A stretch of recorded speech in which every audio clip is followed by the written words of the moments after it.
कि आपकी इब्तदाई तालीम। और मैं वापस आया पाकिस्तान 2 फ़रवरी को और 10 दिन के बाद चोलिस्तान की रेस और वालिद साहब को कहा कि जी बस अब पढ़ाई कंप्लीट हो गई है। प्रोफेशनल लाइफ जो है इसमें कब कदम रखा? 12 साल से जो है वो मैं जो मेरे से हो सक रहा है अपनी फैमिली के लिए, बिजनेस के लिए वो मैं कर रहा हूँ। मैं भी बड़ा होकर एक बेहतरीन किस्म का रेसर बनूंगा। तो 2006 में मेरा पहला रोल ओवर चोलिस्तान में जो है वो हुआ था। उसके बाद वालिद साहब ने कहा जी कि अब जब तक आप अपनी एजुकेशन कंप्लीट नहीं कर लेते तब तक आपने रेस नहीं भगानी। जब आप पहली गाड़ी, इससे पहले मैं हॉर्स राइडिंग भी करता था, तो उसमें उस्ताद ये सिखाते थे कि चाहे जो हो जाए एक दफ़ा घोड़े पे लाजमी बैठना है। जिस घोड़े ने गिराया आपको उस पे एक दफ़ा आपने लाजमी बैठना है। तो मैं घोड़ों से भी बहुत दफ़ा गिरा हूँ, 3-4 दफ़ा। तो फियर वाली बात तो अल्लाह का शुक्र है कभी नहीं आई। तो जब आपने आगाज किया, गाड़ी क्या थी, इंजन क्या था? और एक ये गाड़ी थी 2011 model Vigo 3 litre Thailand import. Stock में कितनी रेसिंग की आपने? अभी तो आप प्रो में हैं माशाल्लाह। 3 रेसेस इन स्टॉक।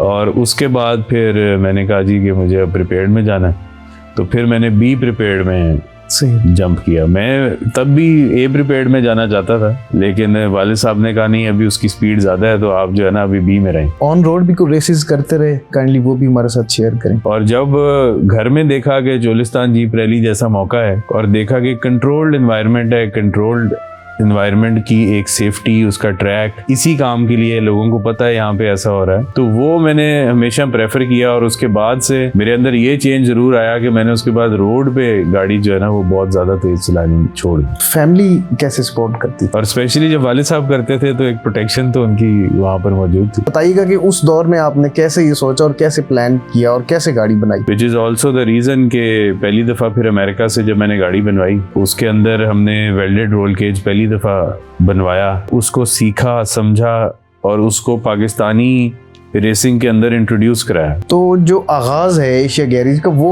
कहाँ से आपने किया, किस सन में किया? वालिद साहब ने कहा जी जो वो कर रहा है ना उसको करने दो, ना मैं इंटरफेयर करूंगा ना आप इंटरफेयर करेंगे। What is race? I would say कि इट्स इनबिल्ट इन मी।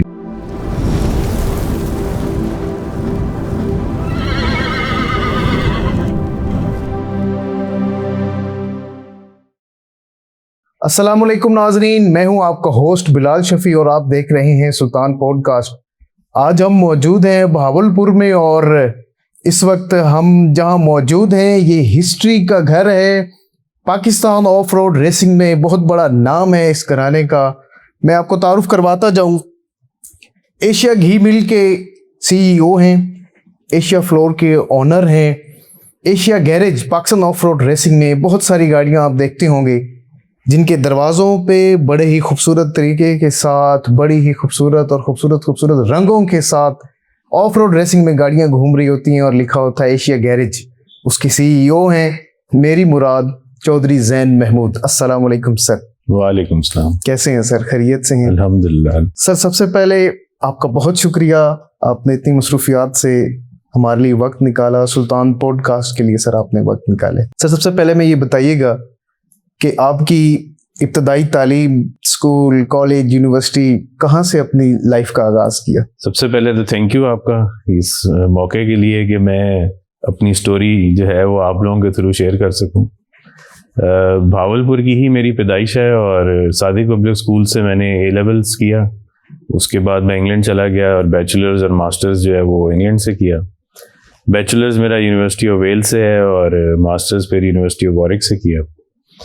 2013 के एंड में मैं वापस आया पढ़ के और मेरा ख्याल है कि मेरी ग्रेजुएशन थी 21 या 22 जनवरी को और मैं वापस आया पाकिस्तान 2 फ़रवरी को और 10 दिन के बाद चोलिस्तान की रेस थी और वालिद साहब को कहा कि जी बस अब पढ़ाई कंप्लीट हो गई है तो अब रेस करनी है। तो 10 दिन में तैयारी करके और पहली रेस जो है वो फिर मैंने 2014 में भगाई। ज़बरदस्त।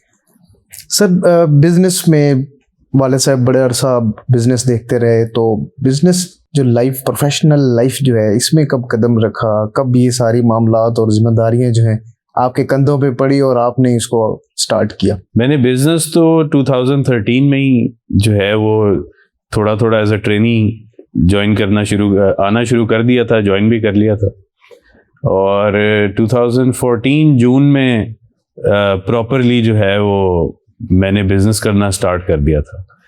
और अब तकरीबन 12 साल कंप्लीट होने वाले हैं, और 12 साल से जो है वो मैं जो मेरे से हो सक रहा है अपनी फैमिली के लिए, बिजनेस के लिए, वो मैं कर रहा हूँ। सर बड़ी पुरानी फैमिली है आपकी पाकिस्तान ऑफ रोड रेसिंग की। अगर हम बात करें, आपके वालिद साहब ने बहुत पुरानी, जब आगाज हो रहा था चोलिस्तान का, तो तब से वो इन्वॉल्व हैं इस रेसिंग में।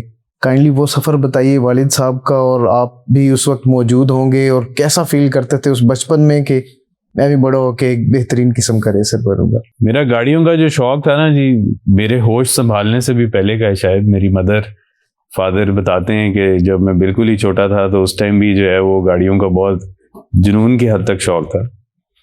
फिर 2005 में जब पहली चोलिस्तान रेस हुई, जो कि मेरे वालिद साहब ने आर्मी के साथ मिलके की, उस टाइम अभी TDCP नहीं आई थी, तो वो रेस मेरा देखने का इत्तेफाक हुआ। मुझे बड़ा इंटरेस्ट पैदा हुआ उस रेस के अंदर।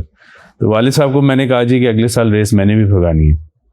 तो इन्होंने कहा कि आप पहले जो नेक्स्ट ईयर हम रेस का ट्रैक बनाने जाएंगे तो आप उस पर हमारे साथ चलें, मैं देखूंगा आप कैसी गाड़ी चलाते हो और कैसा जो है वो रिस्पॉन्स है आपका टूवर्ड्स द टेरेन, तो फिर मैं फैसला करूंगा।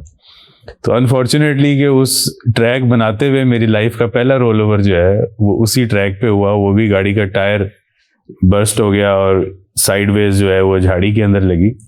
तो 2006 में मेरा पहला रोल ओवर चोलिस्तान में जो है वो हुआ था। और उसके बाद वालिद साहब ने कहा जी कि अब जब तक आप अपनी एजुकेशन कंप्लीट नहीं कर लेते तब तक आपने रेस नहीं भगानी। तो जैसे मैंने पहले कहा कि जिस दिन मैं पाकिस्तान लैंड हुआ हूँ उस दिन मेरी यही डिमांड थी कि अब मेरी गाड़ी और मेरी रेस, और अब मैंने रेस करनी है। तो 2005 से अब 20 ईयर्स का जो चोलिस्तान डेजर्ट रैली का जो इवेंट है, इसकी ग्रोथ है, इसकी मैनेजमेंट, वो मैंने अपनी आंखों से लाइव देखी है पिछले 20 साल की। सर बड़ा ज़बरदस्त किस्म का आपका आगाज़ हुआ, और रेस से पहले ही अनफॉर्चुनेटली गाड़ी के किसी इशू की वजह से, जैसे कि आपने टायर का जिक्र किया, तो जब आप पहली रेस, पहली गाड़ी, पहला ट्रैक, और कैसा फील कर रहे थे? क्या ज़हन में वो भी था कि दौरान रैकी ही मेरे साथ ही हादसा पेश आया? तो पहली रेस आपकी क्या फीलिंग्स थी? रोल ओवर के बारे में तो दोबारा मैंने कभी सोचा नहीं, अल्लाह का शुक्र है कि उसका मुझे कोई प्रॉब्लम नहीं हुआ। इससे पहले मैं हॉर्स राइडिंग भी करता था, तो उसमें उस्ताद ये सिखाते थे कि चाहे जो हो जाए एक दफ़ा घोड़े पे लाजमी बैठना है। जिस घोड़े ने गिराया आपको उस पर एक दफ़ा आपने लाजमी बैठना है। तो मैं घोड़ों से भी बहुत दफ़ा गिरा हूँ, 3-4 दफ़ा काफ़ी ज़्यादा सीरियस गिरा हूँ, लेकिन चारों दफ़ा ही वापस घोड़े पे जो है वो उसी वक्त सवार भी हुआ हूँ। तो आई गेस वही चीज़ मेरी यहाँ भी काम आई। और मेरा ख्याल है कि वो गाड़ी अभी ठीक नहीं हुई थी, तो मैं दूसरी गाड़ियों पे जो है वो डेजर्ट का रुख किया हुआ था मैंने। तो फियर वाली बात तो अल्लाह का शुक्र है कभी नहीं आई। और उसके बाद लेकिन जब पहली दफ़ा रेस की थी तो एक पता ही नहीं था ना एक्सपीरियंस, मतलब खुद चलाने का रेस में क्या है। आप जितना मर्जी ट्रैक पे घूम फिर के आ जाएं, जो रेस पे चलाने का प्रेशर है, जो रेस पे चलाने की आप कह लें कि पूरी एक स्ट्रेटजी है, क्योंकि आपने रुकना नहीं है, ट्रैक को कंप्लीट करना है। और एट दैट टाइम 10-10, 20-20 साल से लोग रेस कर रहे थे, तो उनकी स्किल को भी जो है वो बीट करना कोई आसान काम नहीं है। तो अल्हम्दुलिल्लाह पहली रेस में ही हमारी 3rd पोजीशन आई, जिसने काफ़ी मोराल को बूस्ट अप किया कि नहीं कुछ तो हम भी कर सकते हैं। तो बस उधर से सफ़र का आगाज़ हो गया। सर कौन सी गाड़ी थी और उसका इंजन क्या था उस दौर में? और आपने सान भी बताया, तो काइंडली वो बताइएगा कि उस दौर में किस टाइप की हो रही थी। आजकल तो बहुत ज़्यादा मॉडिफिकेशंस, बहुत ज़्यादा गाड़ी एक से एक बढ़ के। तो जब आपने आगाज़ किया, गाड़ी क्या थी, इंजन क्या था? तब बड़ी बेसिक चीज़ें हुआ करती थी, और 10 दिन की तैयारी जितनी एक मैं कर सकता था, तो आप अंदाज़ा लगा सकते हैं 10 दिन में from buying the car to putting in the roll cage और सब कुछ करके तैयार करना था। तो वो मैं नहीं समझता कि आज के स्टैंडर्ड्स के मुताबिक कोई बहुत सेफ काम था, लेकिन फिर भी हम जो बेहतर कर सकते थे वो हमने उस टाइम पे किया। और एक ये गाड़ी थी 2011 model Vigo, 3 litre Thailand import, और वो भी मैंने आके ही खरीदी, और बस उस गाड़ी के ऊपर जो है मैंने रेस कंप्लीट की। तो उसके बाद फिर मैंने प्रॉपर अपनी गाड़ी का बंदोबस्त किया। सर जैसा कि अब कैटेगरीज हैं, प्रोडक्शन क्लास अलग है, दूसरी स्टॉक क्लास अलग है, तो दोनों में क्या होता है 4-4 कैटेगरीज बनाई, A B C D engine के हिसाब से और ओवरऑल। स्टॉक में कितनी रेसिंग की है आपने? अभी तो आप प्रो में हैं माशाल्लाह। पहली रेस मैंने स्टॉक में की चोलिस्तान, फिर अगली रेस मैंने की झलमक्सी, और नेक्स्ट ईयर दोबारा मैंने फिर स्टॉक में रेस की। तो 3 races, I did 3 races in stock. और उसके बाद फिर मैंने कहा जी कि मुझे अब प्रिपेयर्ड में जाना है, तो फिर मैंने बी प्रिपेयर्ड में जंप किया। मैं तब भी ए प्रिपेयर्ड में जाना चाहता था, लेकिन वालिद साहब ने कहा नहीं अभी उसकी स्पीड ज़्यादा है, तो आप जो है ना अभी बी में रहें। तो फिर मैंने बी में काफ़ी साल, आई थिंक टिल 2018, फिर 3-4 साल मैंने बी में चलाई गाड़ी। सर ऑफ रोड का बहुत बड़ा कैरियर है, फैमिली बैकग्राउंड भी, आगे भी बहुत ज़बरदस्त किस्म की बातें हम करेंगे। ऑन रोड भी कोई रेसेस करते रहे, काइंडली वो भी हमारे साथ शेयर करें। ऑन रोड रेसेस आप कह लें कि जैसे जब रोड पे सेफ नहीं होता, मैं समझता हूँ, और रेस में आने की रीज़न एक ये भी थी कि कभी के बार ऐसा हुआ कि हमने रोड पे ज़रा रेस लगाई और तेज़ भगाई। रोड की रेसेस भी जैसे स्ट्रीट की रेसेस उस टाइम पे हुआ करती थी, तो हम लोग क्या करते थे, उनमें भी अल्लाह का शुक्र है जीता करते थे। लेकिन बहुत जल्द रियलाइज़ हो गया कि ये काम रिस्की है, ये नहीं करना चाहिए।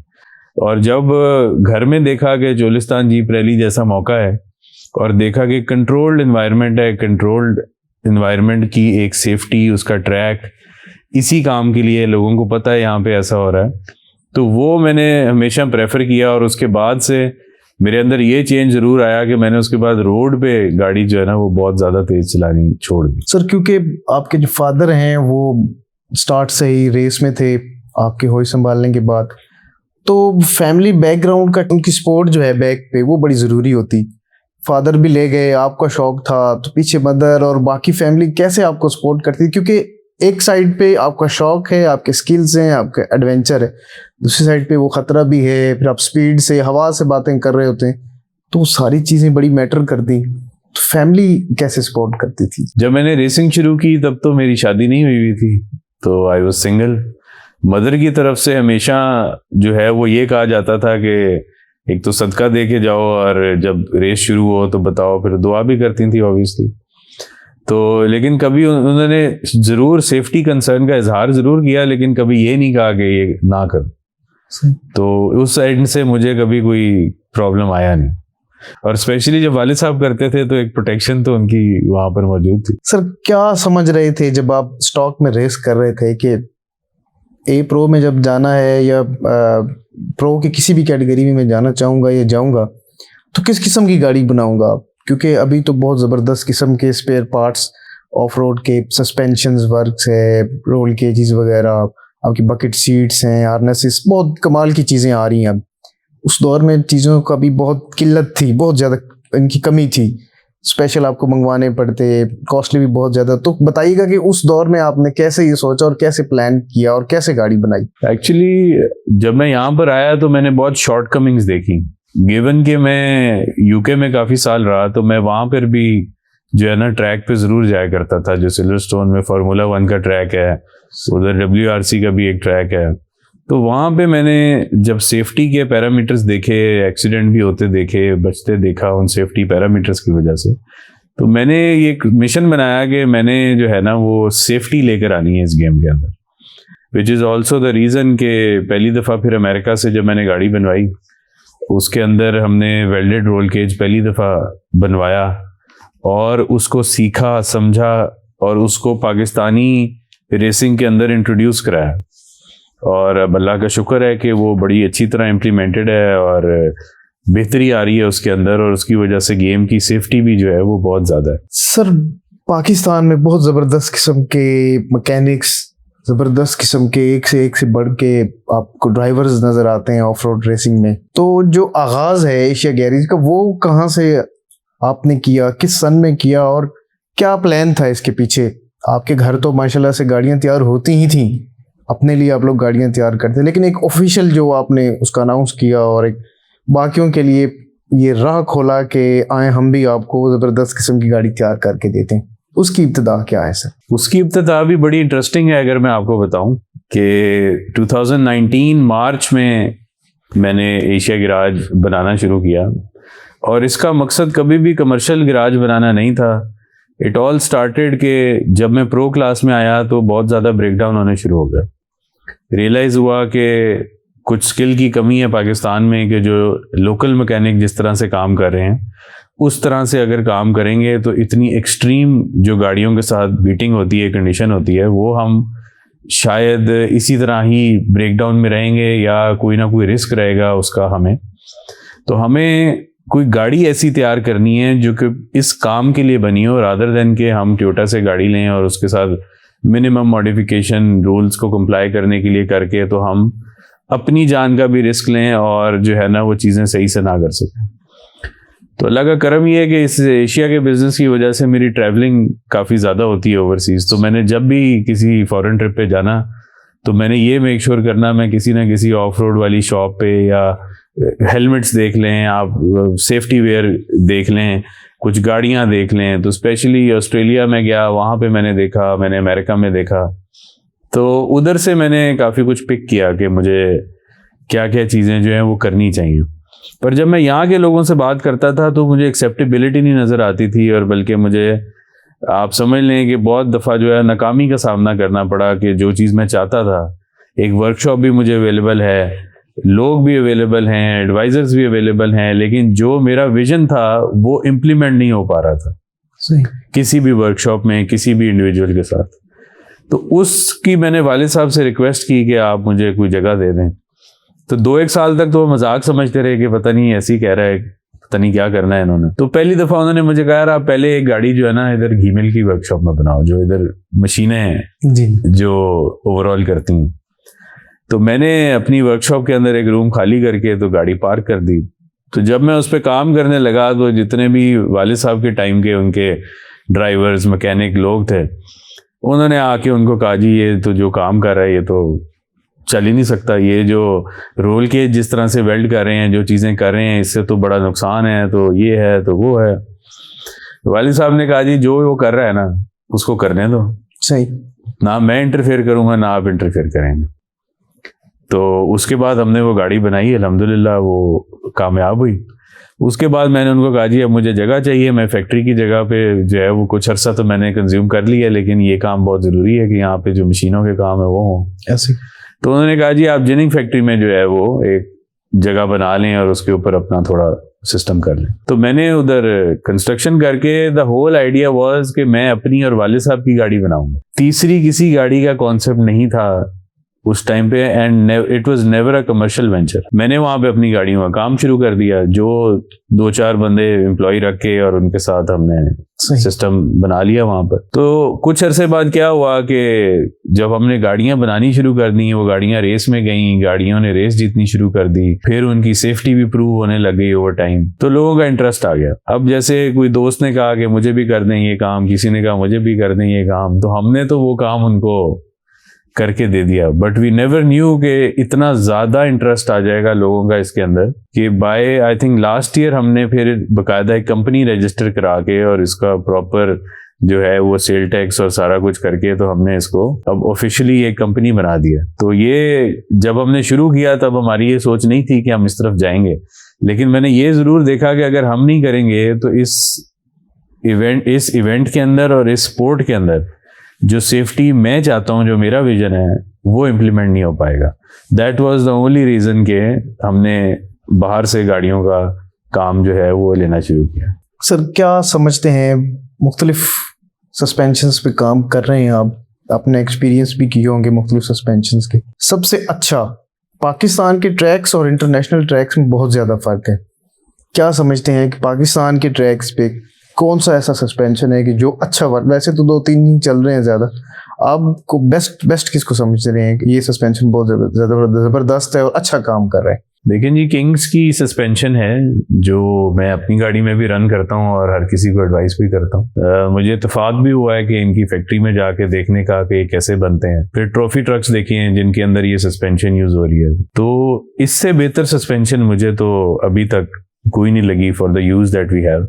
ट्रॉफी ट्रक में जो शॉक्स हम लगाते हैं उससे भी बड़े बड़े शॉक्स होते हैं, वो भी किंग बना रहा है। बल्कि मैं आपको एक अपनी फोटो दिखाऊंगा कि मैं एक शॉक के साथ खड़ा हूँ और वो फुली एक्सटेंडेड है, तो वो मेरी हाइट का शौक है, मतलब जितनी मेरी हाइट है 6 फुट का वही शौक, इतने बड़े बड़े शौक्स हैं उनके पास, और वो ट्रॉफी ट्रक में जो है वो यूज होते हैं, तो वो I think they are the best. Sir पहली गाड़ी ए प्रीपेड की आपने जो बनाई, पाकिस्तान में ही बनाई ये बाहर से सारी बन के आई, उसकी क्या हिस्ट्री है? वाइट कलर का टकोमा जो आप ए प्रो में आए तो पहली आपकी जो गाड़ी थी, वो गाड़ी एशिया गैराज पे ही बनी, और उसकी सारे प्रिंसिपल्स वो थे जो मैंने अमेरिका से सीखे।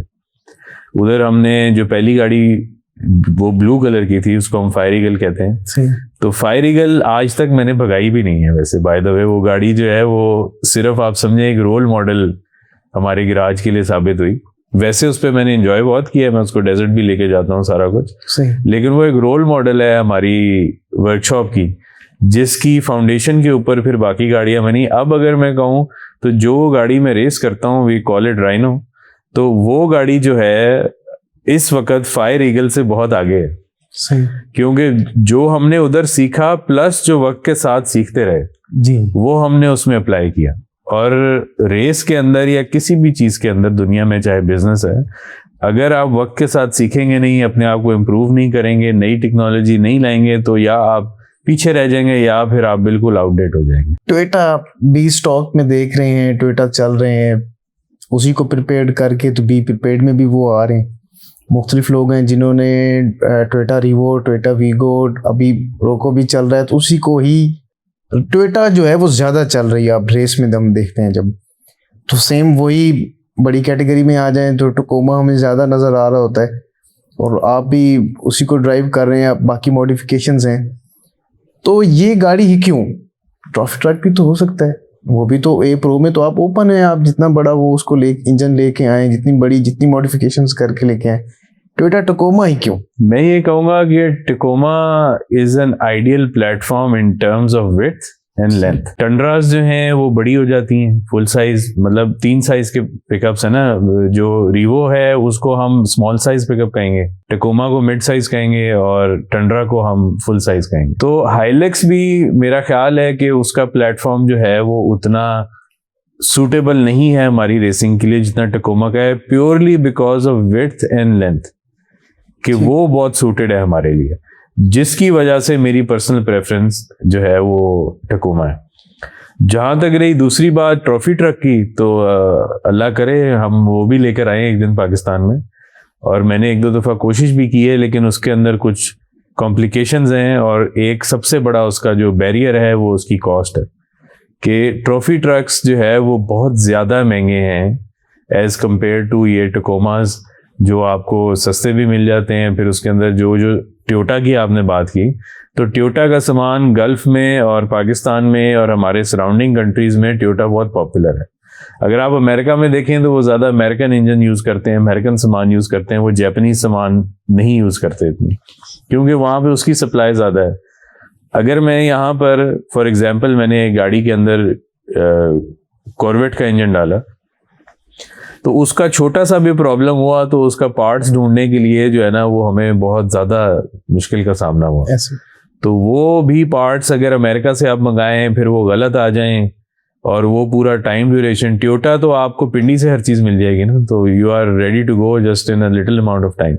तो मेरा ख्याल है रीजनल इफेक्ट जो है वो हमारी रैली पे बहुत ज़्यादा है, कि Toyota is dominating the region, तो वही जो है डोमिनेशन जो है वो हमें रेस में भी नज़र आती है।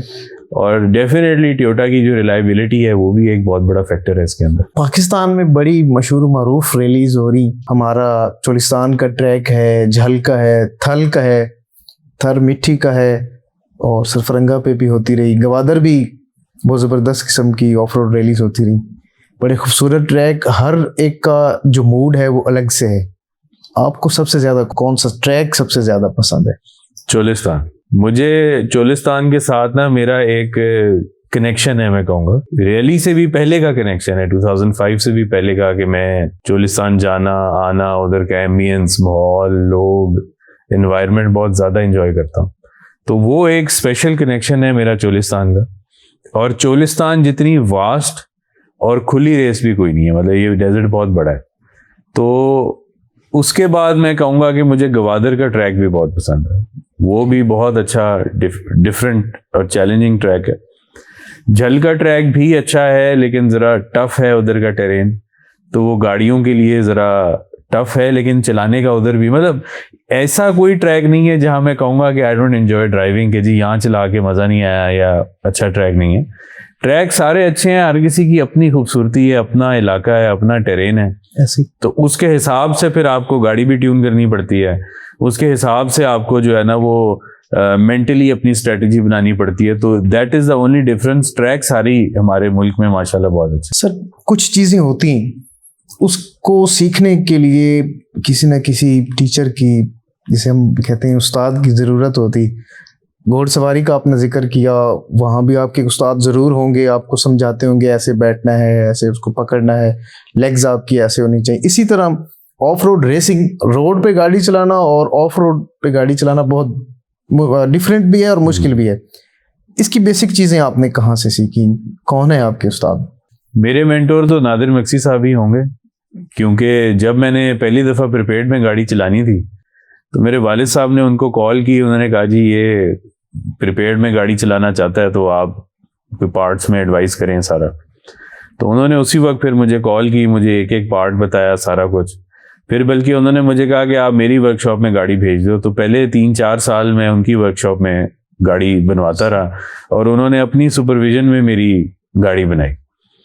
तो वो एक ऐसा टाइम था जिसके अंदर मुझे तो लिफ्ट भी नहीं पता थी, कि मतलब हम देख के भी नहीं बता सकते थे कि ये चीज़ ठीक है या गलत है।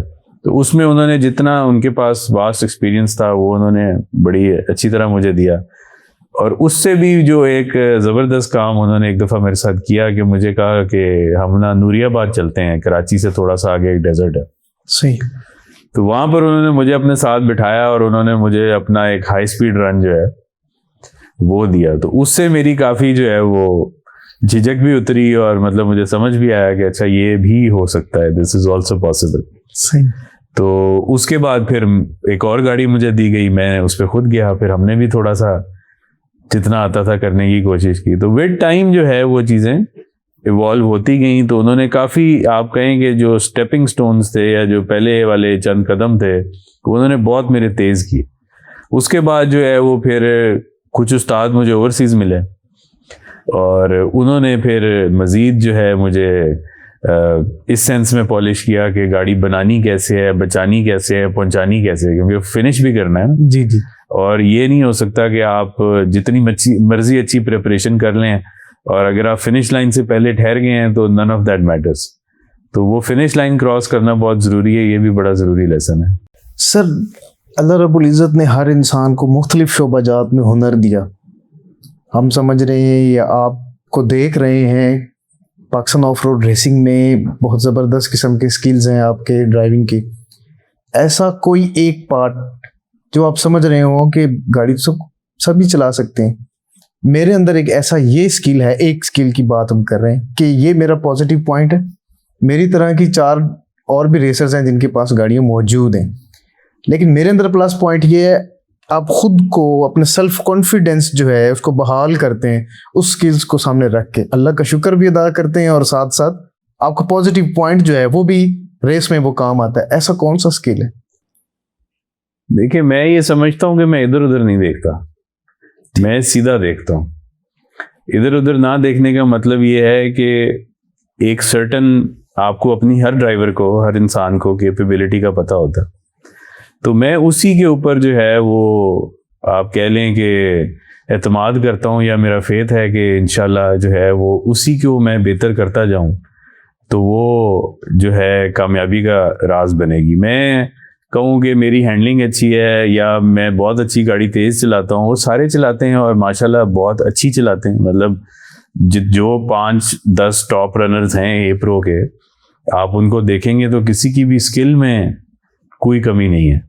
तो एक फेथ है कि बस अपने अंदर जो है उसी को बेस्ट करो, जो आपके अंदर आपको लगता है स्किल है, फेथ है, उसको आप अपनी तरफ से बेस्ट करो, रिजल्ट खुद ही अच्छा आएगा। ये मुझे एक हमेशा होती है कि मैं लेफ्ट राइट नहीं देखता, चाहे वो रेसिंग में हो चाहे वो किसी और फील्ड में हो। तो मेरी कोशिश होती है कि जो फोकस है वो बरकरार रहे। सर क्योंकि रेस और स्पीड की बात हो रही है तो अक्सर जो है ड्राइवर्स, खासतौर पे ऑफ रोड की हम बात करें, जैसा कि आपने अभी भी जिक्र किया कि मैं हमेशा सामने देखता हूँ, मीटर को तो आप नहीं देखते होंगे, स्पीडोमीटर को, वो भी सामने ही है। लेकिन आप, एक बंदा का टॉप होता है कि मेरा यहाँ तक मैंने जो है ना वो अपनी गाड़ी को दौड़ाया हुआ है, मेरी जो एंड स्पीड है वो यहाँ तक। तो हम क्या सुनने जा रहे हैं, कौन सी है सर? गाड़ी तो का वो स्पीडोमीटर जो है वो 180 का है। ठीक। वो कांस्टेंट बहुत ज्यादा क्रॉस होता है, तो उससे ऊपर की जो स्पीड है वो जीपीएस दिखाता है। तो एक जीपीएस एरर भी होता है, बट जो मैंने अपनी आंखों से अगर कभी जीपीएस पे देखा है तो वो 202 मैंने देखा है उसके ऊपर। तो मेरा ख्याल है उसमें 5-10 का मार्जिन जीपीएस स्पीड का होगा। अब वो जीपीएस का क्या मार्जिन है ये आप खुद ही कैलकुलेट कर लें, लेकिन जो मैंने जीपीएस के ऊपर लिखा देखा है वो 202 है। सर प्रेशर की बात करें, जितनी भी रेस हो या कोई भी स्पोर्ट्स की बात अगर हम करते हैं तो प्रेशर का अंसर होता है। पाकिस्तान इंडिया का क्रिकेट मैच चल रहा हो तो एक जो प्रेशर, बड़े बड़े पुराने खिलाड़ी खेल रहे होते हैं फिर भी उनके ऊपर प्रेशर होता है। इसी तरह रेस है, आप स्टार्ट पॉइंट पे पहुंच चुके हैं, आपकी गाड़ी अच्छी है, टीम है, लोग काफी सपोर्ट कर रहे हैं, फिर भी एक प्रेशर तो होता है।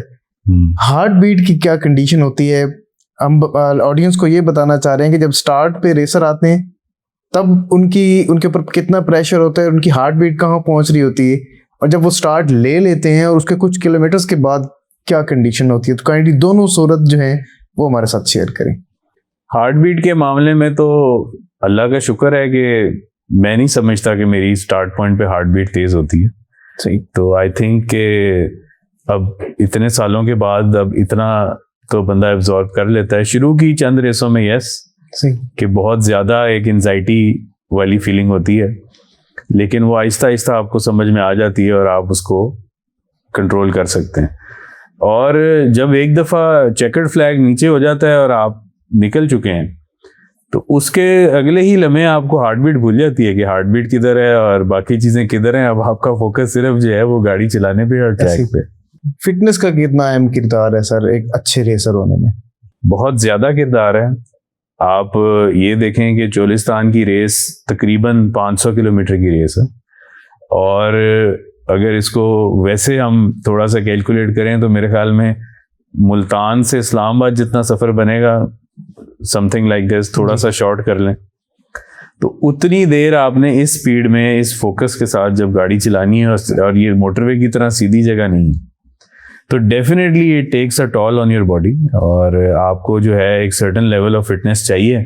अगर वो नहीं है तो एटलीस्ट आप टॉप रनर्स में तो नहीं आ सकते, ये तो फॉर श्योर। क्योंकि ऐसा भी होता है कि आप, मेरे साथ भी हुआ है कि अगर आप प्रॉपरली आपने खाया नहीं है, आप हाइड्रेटेड नहीं है प्रॉपरली, तो एनर्जी लॉस जो है वो बहुत ज़्यादा होता है, और उन स्पीड्स के ऊपर थोड़ा लॉस मिलके जो है ना वो काफ़ी जो है वो हैजर्डस हो सकता है। कभी सर अगर रेस हो रही होती, अब मिड पॉइंट पे पहुंचे हैं, मिड ब्रेक हुई है, तो कौन सा ऐसा रेसर है कि जिसका आप टाइम पूछते हैं कि सिर्फ एक बंदे के नाम आप जरूर लेंगे, किसी एक का, कि यार इसका टाइम बताइएगा, मेरा कितना है और इसका कितना है? मैं ऑनेस्टली स्पीकिंग हर दफ़ा ये सवाल मेरे से बहुत ज़्यादा होता है, और मैं तो ये कहता हूँ बहुत सारे ही अच्छे रेसर्स हैं, मैं उन सब के नाम ले सकता हूँ। मतलब नादिर मक्सी साहब हैं, सरदार सुल्तान साहब हैं, फैसल शादी खेल हैं, रज़ा सईद, आसिफ अजल चौधरी, हुसैन आसिफ, सुहेब, ये सारे अच्छे ड्राइवर्स हैं। लेकिन मुझे आप ये कहें कि मैं किसका उतर के टाइम पूछता हूँ, वो जनरली आप शायद माने ना इस बात को कि मैं मिड पे ज़्यादा टाइम भी नहीं पूछता। सही। मुझे सिर्फ ये जानना है कि पोजीशन क्या है और आगे पीछे क्या नंबर्स हैं। ठीक। वो ड्राइवर कौन है वो मैं सवाल नहीं पूछता कि ड्राइवर कौन है। सर मुख्तलिफ किस्म के ट्रैक्स, मुख्तलिफ गाड़ियाँ और ज़बरदस्त किस्म की गाड़ी है आपके पास अभी भी, बहुत से ब्रेक डाउन्स भी हुए होंगे, बहुत से अच्छे अच्छे वाक़यात भी हुए होंगे, एडवेंचर भी हुआ होगा, बहुत कुछ सीखा भी हुआ होगा। कोई एक ऐसा वाक़या रेसिंग कैरियर का जिसको एज अ फन और एज अ लेसन वो अभी भी याद करती हूँ, और अक्सर दोस्तों में ज़रूर बैठ के उसका जिक्र होता हो कि मेरी लाइफ में एक ये वाक़या जो था ना, बहुत से हुए लेकिन ये एक यादगार है? कोई एक स्पेशल वाक़या नहीं है। मैं आपको पहले भी जिक्र किया है कि मैं जो है वो इतने मल्टीपल वाक़ये हैं और हर रेस का कोई ना कोई वाक़या। सही। लेकिन मैं अगर ये आपको बताऊं कि लेसन क्या है, इन जनरल रेसिंग ने एक बहुत बड़ा लेसन दिया मुझे लाइफ में, और वो लेसन ये है कि एक तो अगर हार हो जाए तो उसको तस्लीम कैसे करना है। अगर आपकी 1 साल की या जितने अरसे की तैयारी है उसके बावजूद ब्रेक डाउन हो जाए, उसको कैसे एक्सेप्ट करना है। और सबसे ज़रूरी चीज़ कि जज्बात को कैसे कंट्रोल करना है इतनी हाई एड्रेनलिन रेस के अंदर, क्योंकि बहुत जगह ऐसे होता है कि आपको पता है मैं इससे तेज़ जा सकता हूँ, कुछ जगह ऐसे होता है आपको पता है मुझे स्लो करनी है, लेकिन वो जो लॉजिकल माइंड है और जो जज्बात हैं वो अक्सर साथ नहीं होते रेस में, मोस्टली साथ नहीं होते। तो उन दोनों को जो है ना वो साथ रखना एक बहुत मुश्किल चैलेंज है, और यही एक चैलेंज लाइफ में भी, यही तीनों चीज़ें अप्लाई होती हैं जनरल लाइफ में भी। बहुत सारी जगहों पे आप रिएक्ट करना चाहते हैं, कुछ करना चाहते हैं, लेकिन उसको आपको अपने आप पे कंट्रोल कैसे करना है, तो वो इससे बहुत ज़्यादा समझ आता है। सर फतवाहत की बात करें, बहुत सी फतवाहत आपने हासिल की होंगी, बहुत से पोडियम लिए होंगे, बड़ी बड़ी रेसेस जो हैं वो आपने अपने नाम की होंगी।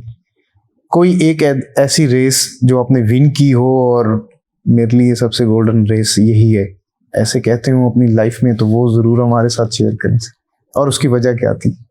एक रेस ऐसी है, एक्चुअली 2 रेसेस ऐसी हैं जिसमें मैं बी प्रिपेयर्ड में होते हुए ए प्रिपेयर्ड से तेज़ फिनिश किया हमने। सही।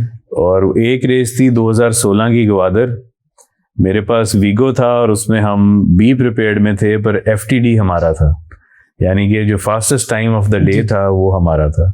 इसी तरह रावी में रेस हुई थी जो पहली, उसमें भी बी प्रिपेयर्ड में होते हुए फास्टेस्ट टाइम जो है वो हमारा था।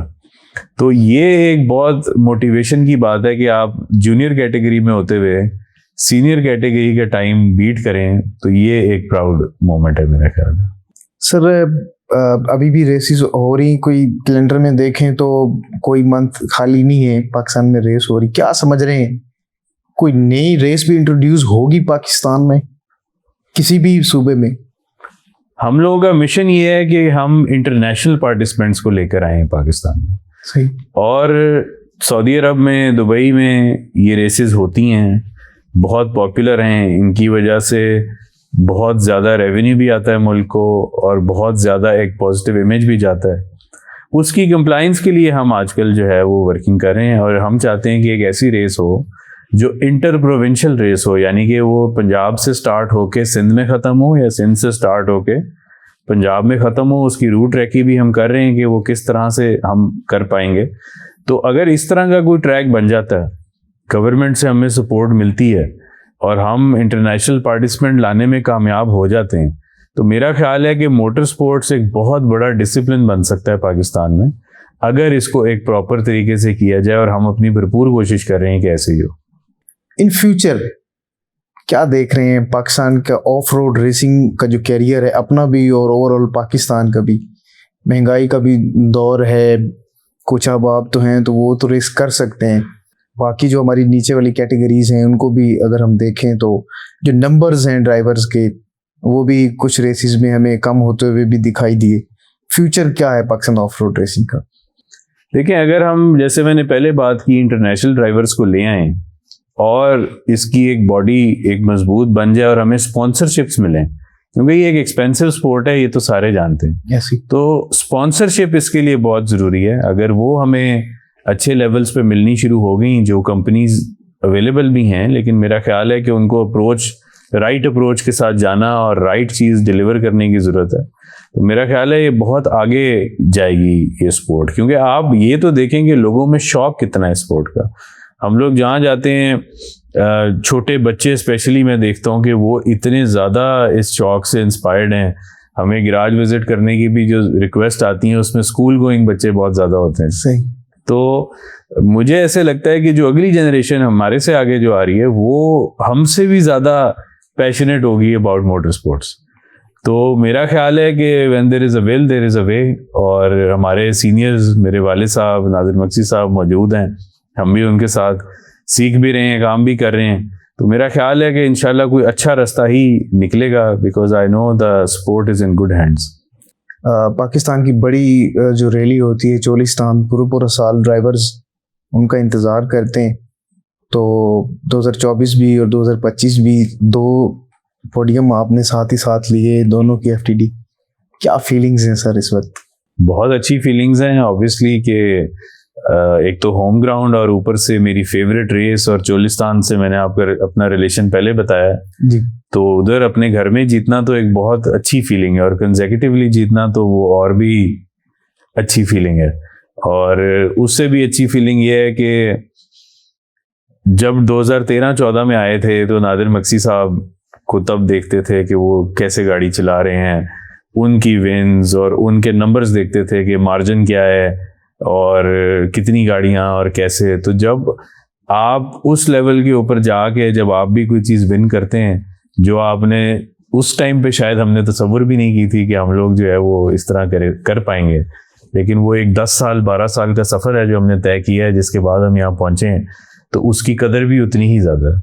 सर रूटीन में कौन सी गाड़ी पे ज़्यादा सफ़र करना आप पसंद करते हैं? बहुत सी गाड़ियाँ आपके पास मौजूद होंगी, ज़्यादा प्रेफर किसको करते हैं कि मेरे लिए ना मुझे ये पसंद भी है, कंफर्ट भी है, रिलायबल है और पसंद भी है? उस पसंद इस लिहाज से कि इसकी ड्राइव बड़ी स्मूथ है पाकिस्तान के रोड के ऊपर, तो ऐसी कौन सी गाड़ी? पसंद तो आप भूल जाएं, पसंद तो मुझे हर गाड़ी है। तो ऐसे नहीं हो सकता कि जो है ना वो ये पसंद है और ये नहीं पसंद। गाड़ियों के मामले में तो मेरा दिल हर गाड़ी पे आ जाता है, ये तो बड़ा एक फैक्ट है, और मेरी पूरी फैमिली को, हर किसी को पता है कि ये मैटर नहीं करता कि वो ब्रांड कौन सा है, लोगो क्या है, मेरी टेक्निकली इंटरेस्टेड कि ये कैसे बनी है, कैसे चलती है, इसकी फील क्या है। सही। तो ये चीज़ें कुछ ऐसी हैं जो मुझे बहुत ज़्यादा शौक है। लेकिन वैसे डेली ड्राइविंग में डिपेंड करता है मैं जा कहाँ रहा हूँ। ऑब्वियसली अगर आप कहीं कच्चे इलाके में जा रहे हैं आप कार पे नहीं जा सकते हैं। अगर आप किसी मोटरवे पे जा रहे हैं तो I would prefer a car over an SUV। तो वो अल्लाह का शुक्र है गाड़ियां हैं, तो मैं कोई ना कोई शफलिंग करता रहता हूँ। सर नए आने वाले जो रेसर हैं उनके लिए ज़ैन महमूद साहब की तरफ से क्या मैसेज? यही मैसेज है जी कि आएँ और इस स्पोर्ट को आगे लेके जाएं और हमारे साथ, बल्कि बिकॉज इन्हीं लोगों से ये रेस है ना, 5-10 लोगों से ये रेस नहीं बनती। ये तकरीबन लास्ट ईयर 140 रेसर्स थे चोलिस्तान में, तो ये पैशन दिखा रहा है आप। लेकिन अगर आप चोलिस्तान जीप रैली की पर्टिकुलरली बात करें तो गाड़ियां मैनेजमेंट से संभालनी मुश्किल हो जाती हैं, इतनी ज़्यादा बढ़ती जा रही। तो चोलिस्तान जीप रैली जैसा इवेंट जो है वो एक पायनियर इवेंट है, तो उसकी जो अटेंडेंस है वो आपको बता रही है कि लोगों का शौक क्या है। तो मेरा ख्याल है कि लोग आएं, इस स्पोर्ट के अंदर अपना टाइम भी इन्वेस्ट करें, और ये एक पॉजिटिव एक्टिविटी है। मतलब अगर पॉजिटिव एक्टिविटीज़ को, स्पोर्ट को प्रमोट करेंगे तो उसकी इफ़ेक्ट्स भी पॉजिटिव हैं। तो मेरा ख्याल है कि नए लोग आएँ हमारे साथ, we are ready to help. जो भी इसको ज्वाइन करना चाहता है और सोचता है कि शायद उनकी रीच से बाहर है, तो इतनी रीच से बाहर भी नहीं है। They just need to talk to us कि जी ये मैं भी करना चाहता हूँ, ये कैसे होगा। तो we are ready to guide them. और मेरा ख्याल ये है कि इसका ऑर्गेनिक एक, मतलब मेरे अंदर जैसे एक ऑर्गेनिकली एक फिटेड है कि मुझे गाड़ियों का पैशन और शौक है, तो इस मेरे जैसे मैं हजारों लोग देख रहा हूँ जो कि इस स्पोर्ट में आना चाहते हैं और आएंगे आगे। तो आई डोंट थिंक कि ये एक जो आप कहे ना पौधा लगाया था वो अब एक दरख्त बनता जा रहा है, तो अब इसने आगे ही बढ़ना है। तो मेरा ख्याल है कि लोग जितना इसके अंदर आएं, सेफ बनाएं इसको, इस इवेंट को आगे लेके जाएं, तो इसमें प्रॉस्पेरिटी ही प्रॉस्पेरिटी है। सर 2025 चल रहा है तो रेसेस का, ऑफ रोड रेसेस का एक बेहतरीन सा कैलेंडर बना हुआ है, अच्छी अच्छी रेसेस हो रही। आपको बहुत कम देख रहे हैं हम, क्या वजह है? कोई बिजनेस की मसूफियात हैं, इंटरनेशनल टूर्स कुछ इस टाइप के हुए, रेसेस में आप नज़र नहीं आए सर, क्या वजह बनी सर? 2024 अक्टूबर से जो है ना मैं हूँ इधर ऑक्यूपाइड बहुत ज़्यादा बिजनेस में। उसकी रीज़न ये है कि जो हमारी एसोसिएशन है, I am fortunately the youngest chairman of that association, और काफ़ी ज़्यादा उसके काम मेरे ज़िम्मे आए हैं। उसके अलावा भी जो बिज़नेस करना पाकिस्तान में जो है वो इटसेल्फ एक काफ़ी टाइम कंज्यूमिंग काम है। तो मैं मल्टीपल यूनिट्स रन करता हूँ, तो वो भी मेरा टाइम जो है वो बहुत ज़्यादा लेकर जा रहे हैं। तो यही रीज़न है कि मैं लास्ट ईयर चोलिस्तान के बाद बीच की कोई रेस नहीं कर पाया। तो as much as I want to, लेकिन ये जो मैंने आपसे फोकस की बात की जी, तो आजकल मैं बहुत ज़्यादा फोकस्ड हूँ अपने बिजनेस के ऊपर। सही। तो अल्लाह ने बहुत ज़्यादा करम किया भी हुआ है, इंशाल्लाह उम्मीद है कि आगे भी बेहतर रहेगा। जी, तो ये रीज़न है कि मैं टाइम नहीं निकाल पा रहा, क्योंकि अगर आपने जाना है आपने एक हफ्ता डेडिकेटेडली वहीं पे रहना है, फिर सिग्नल्स के इश्यूज, उसके बाद ओवरसीज ट्रैवलिंग के साथ साथ उसको भी मैनेज करना, ऑफिस को भी मैनेज करना, फैमिली को भी टाइम देना, तो वो सारी चीज़ें थोड़ी मुश्किल मेरे लिए होती जा रही हैं। तो ये एक है, लेकिन आप ये ज़रूर देखेंगे कि जो पौधा मेरे वालिद साहब ने लगाया उससे हमने कम से कम उनसे हम 11 से 12 रेसर्स, प्रो रेसर्स जो है वो प्रोड्यूस कर चुके हैं, बिल्कुल, जो कि अपनी कैटेगरी में चाहे स्टॉक में चला रहे हो चाहे प्रिपेयर्ड में चला रहे हो।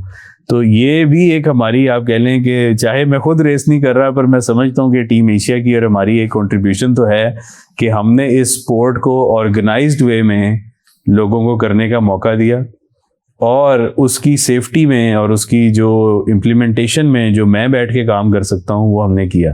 तो चाहे मैं रेसिंग सीट पे नहीं हूँ, पर जो हमारी कंट्रीब्यूशन है वो उसी तरह से जारी है स्पोर्ट के लिए। ऐसे ही बिल्कुल हम देख रहे हैं पाकिस्तान ऑफ रोड रेसिंग की ट्रैक्स पे आपकी गाड़ियाँ और ओवरऑल जितने भी आपने जिक्र किया है रेसर्स का। सर, जंगल में मोर नाचा किसने देखा? इतने बड़े बड़े ट्रैक्स, उसके बावजूद 6-7 साल में बहुत ज़्यादा इसकी अवेयरनेस हुई लोगों को कि पाकिस्तान ऑफ रोड रेसिंग भी कोई ऐसी रेस भी है जो पाकिस्तान में हो रही है और इतने बड़े लेवल पे हो रही है। आहिस्ता आहिस्ता दिन ब दिन हर चढ़ता हुआ सूरज पाकिस्तान की ऑफ रोड रेसिंग के लिए बेहतर साबित होता गया। किसका इतना कंट्रीब्यूशन है इसके अंदर, क्या समझ रहे हैं सर? सबका एक टीम एफर्ट है, कोई एक बंदा इंडिविजुअल नहीं है जिसकी बेस पे जब हम सारे इकट्ठे होके चलते हैं तो फिर ही उसका इतना बड़ा इफेक्ट आता है।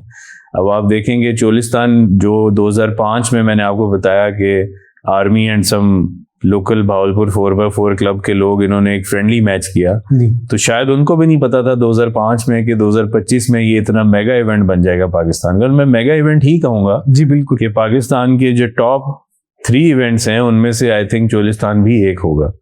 तो ये सबकी मेहनत है, हमारी रेसिंग फ्रेटर्निटी की मेहनत है, टीडीसीपी की मेहनत है, जो भी गवर्नमेंट्स वक्त के साथ साथ आई उन्होंने सबने सपोर्ट किया, स्पेशली लोकल इंतज़ामिया, commissioners and DCs and ACs, इनकी दौड़ होती है। इधर से सीडीए का बहुत ज़्यादा रोल होता है, प्रोटेक्शन के लिए रेंजर्स एंड आर्मी का बहुत रोल होता है। तो ये हर जो महकमा है वो कोलैबोरेट करता है इस इवेंट को बेहतर बनाने के लिए। उस कोलैबोरेशन का ही ये रिजल्ट है कि ये इवेंट जो है वो इतना आगे चला गया। ऐसे ही सर, लास्ट में हमें बताइएगा कि व्हाट इज रेस? रेस क्या है? रेस जो है वो 1 लाइन या 1 वर्ड? 1 वर्ड भी कर सकते हैं।